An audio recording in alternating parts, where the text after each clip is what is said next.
Nou, ek het gister gesê, 'n baie belangrike ding wat ons kan keer in die proses van om nuwe goed te ervaar, om oplossings te kry, is dat ons nie altyd eerlik is met onsself nie. Ons weet wat om te doen, maar ons doen dit nie. Ons weet wat is die oplossing, maar ons pas dit nie toe nie. Maar 'n ander baie subtiele ding is, gaan kyk net, en ek het gesê, ons moet eerlik met onsself raak. Gaan kyk net hoeveel van ons aksies, ons optrede, ons reaksies, goed wat ons praat, is om ander mense te beïndruk.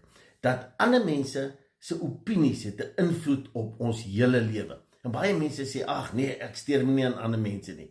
En ek sê vir jou, moenie nonsens praat nie. Gaan raak eerlik met jouself. En vra jou net self, baie keer in 'n gesprek, of as jy iets wil vertel of wat, vra jou net self af, wat is die rede? Hoekom wil ek dit vertel? En jy sal verbaas wees hoeveel keer word ons gedryf net om ander mense tevrede te stel.